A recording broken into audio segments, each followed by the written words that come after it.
السلام علیکم ورحمت الله وبرکاته. د اجینور خیریه بنسټ مینوالو مقدم محل یو خپل ورور سره ناسته لرو چې تاسو ته در معرفي کوو چې ځواني دی او په تکلیف بوغ دی چې تکلیف ډیر زیات دی. نور موږ د دې څنګه ته راغلی ستور سره لیدل لرو موږ سره ملتیا وکړي. مننه برادرم. د تکلیف یا مشکلات چی وقت پیدا شده؟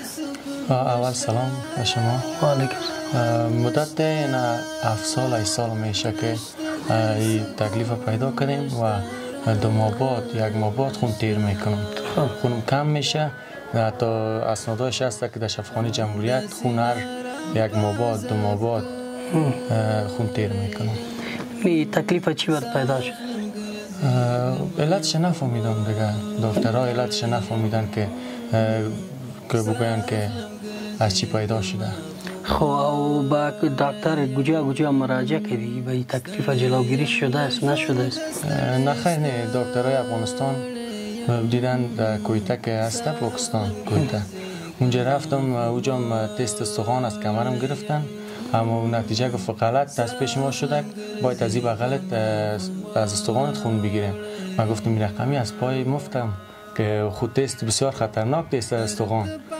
باز دیگه تست هم نکردم باز پس کابل افغانستان. از کمر تست گرفت؟ بله از کمرم تست گرفت. باز گفت از استخوان میگیرم. از استخوان از این بغلم گرفته بوده. گفت دیگه بغل بالا از او تست گفت از پیش ما غلط شده.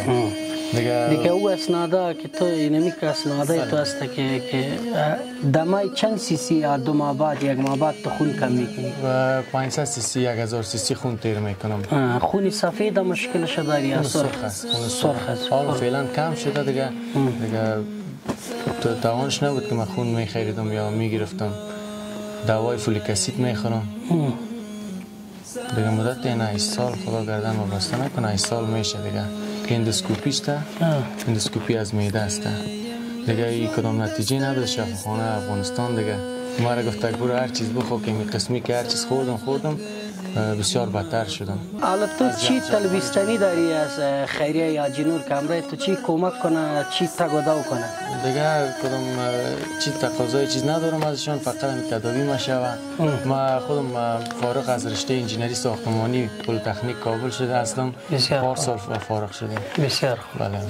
دکتری تست تو را داده است که تو از خون کمی تو از یا مثال گپ تو را گفته است که خون تو کم شده است و برات خون چالان میکنیم. چی ناامیدی و چی در دلت گشت است؟ حالا گفتم دیگه اینا تا که زنده هستم دیگه مجبور دیگه خون تیر کرده بریم. هم تو دلم گشت دیگه مایوس میشه آدم. خون تیر کرده بیخی حتی 1 روز خون پیدا نشد خسته شدم بیخی گفتم از این که مرگ خوب است.